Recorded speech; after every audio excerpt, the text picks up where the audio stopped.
Assalamu alaikum, welcome back to my channel Study Fun. If you are new to my channel then please do share, subscribe and like my channel. So let's get started. आज का हमारा topic है auto cycle, जिसे हम constant volume cycle भी बोलते हैं। इसे हम कांस्टेंट वॉल्यूम साइकिल इस वजह से बोलते हैं क्योंकि इसमें जो हीट एडिशन हो रही होती है वो कांस्टेंट वॉल्यूम प्रोसेस के दौरान हो रही होती है। और ऑटो साइकिल को मैं आपको ब्रीफ में बताऊं तो आप चलाते हैं मोटरसाइकिल और उसमें फ्यूल आप डालते हैं, कौन सा, पेट्रोल। तो पेट्रोल इंजन जिस साइकिल पे ऑपरेट हो रहा होता है उसे हम बोलते हैं क्या, ऑटो साइकिल। अब इसके अंदर डिफरेंट ये साइकिल कौन कौन से प्रोसेसेस पर मुश्तमिल होती है तो हम वो देखते हैं। इसमें पहले क्या होता है, 1 से 2 प्रोसेस हमारा होता है आइसेंट्रोपिक एक्सपेंशन। जो 1 से 2 हमारे पास आ रहा है, ये ब्लू लाइन जो मैंने शो की हुई है, ये हमारे पास कौन सा है, आइसेंट्रोपिक एक्सपेंशन प्रोसेस। आइसेंट्रोपिक बाज़ लोग लिख देते हैं और बाज़ लोग लिख देते हैं रिवर्सिबल एडियाबैटिक। तो दोनों सेम ही हैं, आइसेंट्रोपिक और रिवर्सिबल एडियाबैटिक दोनों सेम हैं, दोनों एक दूसरे के मतलब सब्स्टिट्यूट हो सकते हैं, दोनों एक दूसरे की जगह यूज़ हो सकते हैं। इसका बेसिक मतलब क्या होता है कि ये एक रिवर्सिबल प्रोसेस है और इसमें एंट्रोपी कांस्टेंट रहती है। उसके अलावा दूसरे 2 से 3 प्रोसेस हमारा होगा कांस्टेंट वॉल्यूम हीट रिजेक्शन। अब जब आप मोटरसाइकिल चलाते हैं तो साइलेंसर होता है आपका और वहाँ से आप देख रहे होते हो कि आपके एग्जॉस्ट गैसेस निकल रही होती हैं। तो वो जो एग्जॉस्ट गैसेस निकल रही होती है ना, वो इंजन से, आपके इंजन के साइलेंसर मतलब इंजन के बाद जो साइलेंसर लगा होता है, तो वो बेसिकली क्या हो रहा होता है, हीट रिजेक्शन हो रही होती है। तो वो बेसिकली ये शो कर रहा है। उसके अलावा जो है 3 से 4 प्रोसेस हमारा होता है आइसेंट्रोपिक कंप्रेशन। ये कंप्रेशन हो रही है और प्रोसेस कौन सा है, आइसेंट्रोपिक या रिवर्सिबल एडियाबैटिक। उसके बाद 4 से 1 क्या है हमारे पास, कांस्टेंट वॉल्यूम हीट एडिशन। तो इसी की वजह से ऑटो साइकिल को हम कांस्टेंट वॉल्यूम साइकिल बोलते हैं। उसके अलावा हमारा टीएस प्लॉट आ गया। टीएस प्लॉट, टी टेम्परेचर है, एस एंट्रोपी हमारे पास। अब इसमें 1 से 2 हमारे पास सिंपली क्या है, आइसेंट्रोपिक एक्सपेंशन है। उसके बाद हम 2 से अगर 3 देखें तो हमारे पास ये है कांस्टेंट वॉल्यूम हीट रिजेक्शन। उसके अलावा हम देखते हैं 3 से 4 प्रोसेस हमारे क्या है, आइसेंट्रोपिक कंप्रेशन। एंड देन 4 से 1 हमारे पास क्या है, कांस्टेंट वॉल्यूम हीट एडिशन। तो ये हमारे पास टीएस और पीवी प्लॉट हो गया। और इसके अलावा इनके हमने सारे प्रोसेस देख लिए। तो 2 कौन से होते हैं, आइसेंट्रोपिक प्रोसेस होते हैं, और 2 कौन से होते हैं, कांस्टेंट वॉल्यूम। एक में हीट रिजेक्शन होती है और एक में हीट एडिशन। अब हम देखते हैं एफिशिएंसी का फार्मूला। एफिशिएंसी का आपके पास फार्मूला क्या है, एफिशिएंसी आपको सिंपली पता है क्या होती है, आउटपुट ओवर इनपुट। आउटपुट हमारे पास क्या है, जब आप मोटरसाइकिल को चला रहे होते हो तो वो मैकेनिकल वर्क हो रहा होता है, तो वो आपका आउटपुट है, उसे बोलते हैं नेट वर्क डन। तो ये हमने नेट वर्क डन हमने जो लिखा हुआ है डब्ल्यू नेट वर्क डन, और डिवाइड बाय आपने कितनी हीट सप्लाई की है, मतलब आपने कितनी हीट सप्लाई की है और उस हीट का कितना हिस्सा वर्क में कन्वर्ट हो गया है, वो आउटपुट की फॉर्म में। ठीक है, तो आउटपुट ओवर इनपुट हमारे पास क्या आ गया, एफिशिएंसी।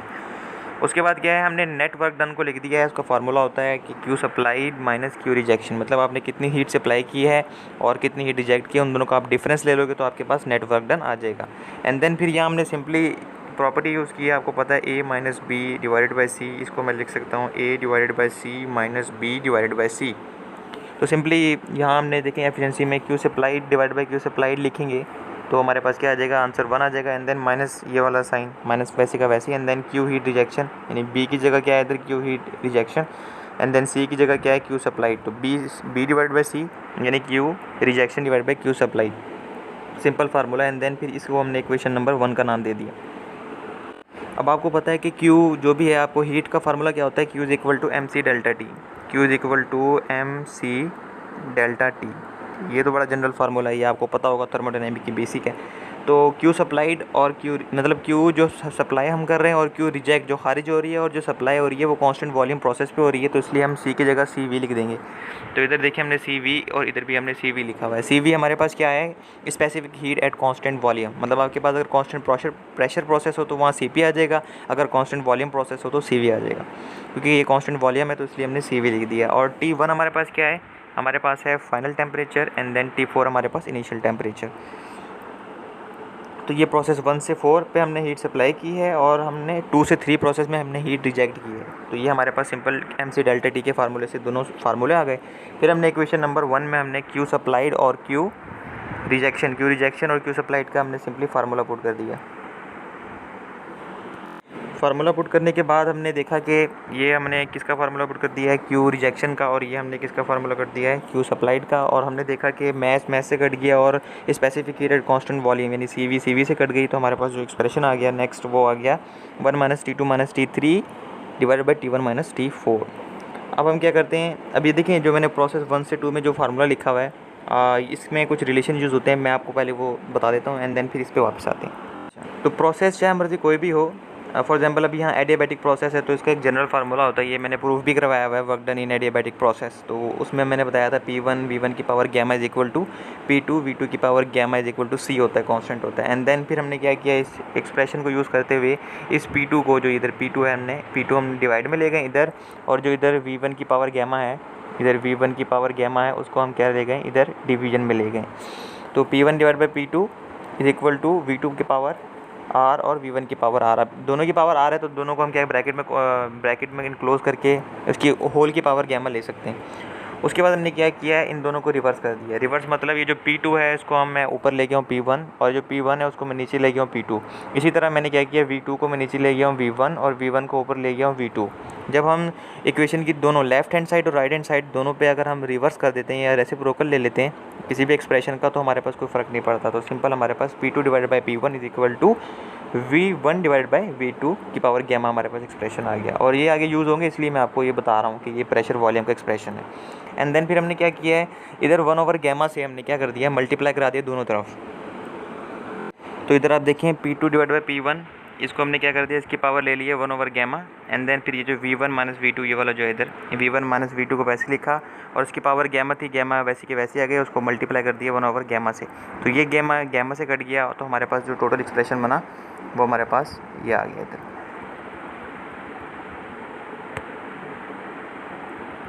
ये हमारे पास फाइनल एक्सप्रेशन आ गया जो बना हुआ है, ठीक है, P2 divide by P1 and then V1 divide by V2। उसके बाद हम देखते हैं general temperature volume relation. General gas equation हमें पता है, PV is equal to MRT, where P is the pressure, V is the volume, M is the mass of the system, और R क्या है, कैरेक्टरिस्टिक गैस कांस्टेंट, और T क्या है, temperature. And then हमें पता है मैस, और मैस तो चेंज होता नहीं किसी भी सिस्टम का अगर हमने कांस्टेंट रखा हुआ है तो, और R जो है कैरेक्टरिस्टिक गैस कांस्टेंट है, तो ये भी कांस्टेंट है। पर्टिकुलर जो भी हमने गैस ली हुई है तो वो उसका कैरेक्टरिस्टिक गैस कांस्टेंट सेम रहेगा। तो PV is equal to T बन जाएगा। फिर उसको हमने सिंपली ये एक रिलेशन बना दिया है, P1 V1 T1 P2 V2 T2। अब हमने सिंपली क्या किया, इस P2 V2 T2 को मैं इधर ले गया हूँ इस पोजीशन पे, एंड देन P1 V1 और T1 को मैं इस पोजीशन पे ले गया, मतलब इधर को रिवर्स कर दिया है। राइट हैंड साइड वाली को लेफ्ट हैंड साइड पे ले गया और लेफ्ट हैंड साइड वाली को राइट हैंड साइड पे ले गया।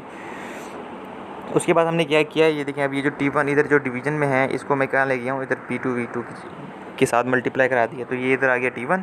और जो यहाँ P2 V2 मल्टीप्लाई हो रहा था उसे मैं इधर ले आया हूँ T1 की जगह डिवीजन में, तो ये आ गया डिवीजन में, ठीक है। वेरी सिंपल, ये मैथमेटिक है, सिंपल एक्सप्रेशन मैं कह रहा हूँ, सिर्फ मल्टीप्लिकेशन डिवीजन कर रहा हूँ। एंड देन फिर हमने क्या किया, इधर V1 और V2 को तो हमने वैसे लिख रहने दिया, P1 डिवाइड बाई P2 किसी के बराबर था, अभी हमने लिया, ये देखिए P1 डिवाइड बाई P2 बराबर है किसके, V2 की, V2 डिवाइड बाई V1 की होल की पावर गैमा, ठीक है। अब इस एक्सप्रेशन को सिंपलीफाइड करने के लिए, बनाने के लिए हमने क्या करना है, इन दोनों की बेस सेम करनी है, वो आगे देखते हैं। ये क्या हमारे पास इधर V1 डिवाइड बाई V2 है। अब हम क्या करेंगे, इस V2 को ऊपर ले जाएंगे और इस V1 को नीचे ले जाएंगे।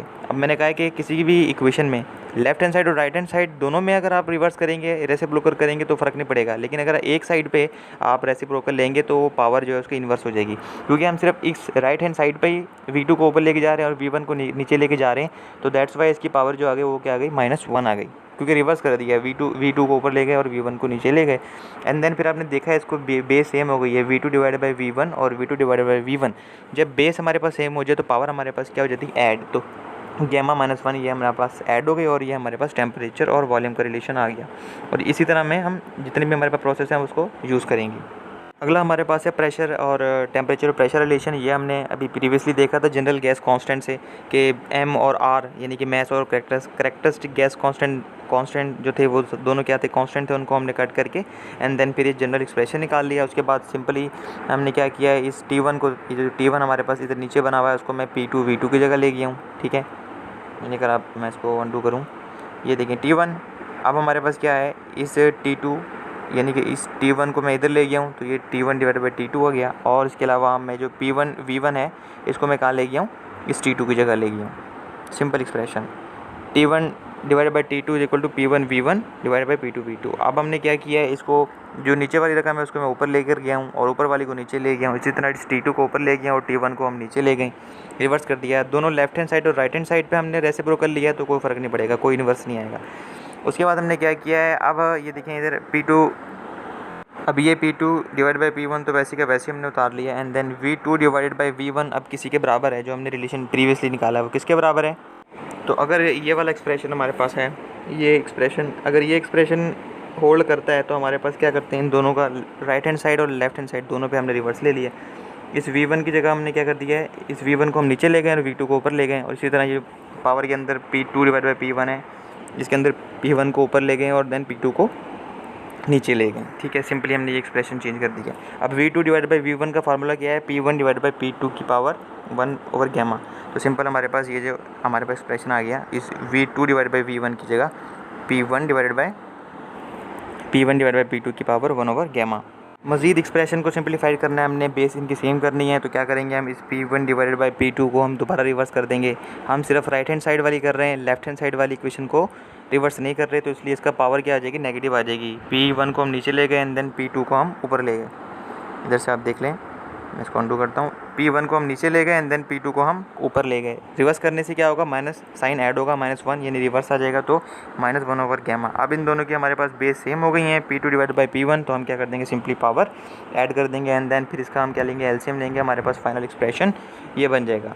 अब ये एक्सप्रेशन आपको पता लग गया है किस तरह इसकी बेसिक है, कहाँ से आए। अब ये सारे एक्सप्रेशन जो है हम यूज़ करेंगे आगे इसकी प्रूफ करते के दौरान। अब अगला प्रोसेस हमारे पास 1 से 2 तक हमारे पास क्या था, आइसेंट्रोपिक कंप्रेशन। तो आइसेंट्रोपिक कंप्रेशन के लिए अभी मैं ये एक्सप्रेशन आपको करा चुका हूँ, T1/T2 V2 की पावर V1 γ-1। अब इसमें जो V2/V1 है उसे हम बोलते हैं क्या, कंप्रेशन रेशियो। ये जो इस डायग्राम में है ये V2/V1, यानी कि मैं इसको यूँ लिख सकता हूँ, ये हमारे पास आ गया V2 और ये हमारे पास आ गया V1। अब आप इस डायग्राम में नोट करें तो हमारे पास 2 से 3 कांस्टेंट वॉल्यूम प्रोसेस है और 4 से 1 कांस्टेंट वॉल्यूम प्रोसेस है। यानी जहां V2 है और वहीं मतलब 2 से 3 कांस्टेंट वॉल्यूम है तो 0.2 और 0.3 दोनों पे वॉल्यूम सेम रहेगा, यानी V2 is equal to V3 हो जाएगा। और क्योंकि 4 से 1 भी कांस्टेंट वॉल्यूम प्रोसेस है तो V4 is equal to V1 हो जाएगा। मतलब 4 पोजीशन और 1 पोजीशन पे वॉल्यूम कांस्टेंट रहेगा, V4 is equal to V1 and then 2 और 3 पोजीशन पे भी वॉल्यूम कांस्टेंट रहेगा, V2 is equal to V3। तो सिंपली हमने क्या किया, इस V2/V1 की जगह हमने R पुट कर दिया है, जिसे हम बोल रहे हैं कंप्रेशन रेशियो। एंड देन फिर हमारे पास प्रोसेस 3 से 4 हम देखेंगे आइसेंट्रोपिक कंप्रेशन है, तो 3 से 4 वाला एक्सप्रेशन हमने इधर लिख दिया है, T4/T3 V3 की पावर 4 V3/V4 की पावर होल की पावर γ-1 एंड देन V3/V4, क्योंकि V2 बराबर V3 के और V1 बराबर है V4 के तो इसलिए V2/V1 और V3/V1 और V4 दोनों एक्सप्रेशन बराबर होंगे। देन हमने क्या किया, इस V3/V4 की जगह क्या लिख दिया है, कंप्रेशन रेशियो। अब हमारे पास T1 और T4 का फार्मूला आ चुका है। अब हम T1 और T4 इक्वेशन 2 में पुट कर देंगे। सिंपली हमने इक्वेशन 2 में T4, ये हमारे पास क्या था T1 और ये हमारे पास क्या था T4। देखिए ना, इस इक्वेशन में पुट किया। T2 तो वैसी का वैसी और T3 वैसी का वैसी। देखिए इधर T2 वैसी का वैसी लिखा है, T3 वैसी का वैसी है। इसको मैं अंडू करूँ, T2 वैसी का वैसी लिख दिया है, T3 वैसी का वैसी लिख दिया है। एंड देन इस T1 की जगह हमने ये वाला एक्सप्रेशन पुट कर दिया T1 का एक्सप्रेशन क्या है, T2 मल्टीप्लाई कंप्रेशन रेशियो की पावर γ-1, ये हमारे पास T1 का एक्सप्रेशन आ गया। एंड देन हमारे पास क्या बचा, T4। इस T4 का जो फार्मूला हमारे पास क्या है, T3 कंप्रेशन रेशियो की होल की power γ-1 and then T3 compression ratio की होल की पावर γ-1 एंड देन फिर हमने सिंपली क्या किया इधर से। अब आप देखें इधर गैमा यानी कंप्रेशन रेशियो की पावर γ-1 जो है हमारे पास क्या आ रहा है, कॉमन आ रहा है। ये देखिए ये वाला और ये वाला इधर से कॉमन आ रहा है, हमने सिंपली कॉमन ले लिया एंड देन हमारे पास T2 - T3 हो गया। और ये T2 - T3 हमारे पास दोनों क्या कट गए एक दूसरे से। एंड देन फिर हमारे पास सिंपलीफाइड फॉर्म में क्या आ गया, ये और ये कट गए एंड देन 1 डिवाइडेड बाय ये हमारे पास जो R है इसे हम बोलते हैं कंप्रेशन रेशियो की पावर γ-1। इसमें जो गैमा है वो एडियाबैटिक कांस्टेंट है जिसे हम बोलते हैं, इसकी वैल्यू 1.4 होती है। तो ये था हमारा एक्सप्रेशन एफिशिएंसी का ऑटो साइकिल के लिए। नेक्स्ट वीडियो में हम देखेंगे कि एफिशिएंसी का फार्मूला डीजल साइकिल के लिए क्या होता है।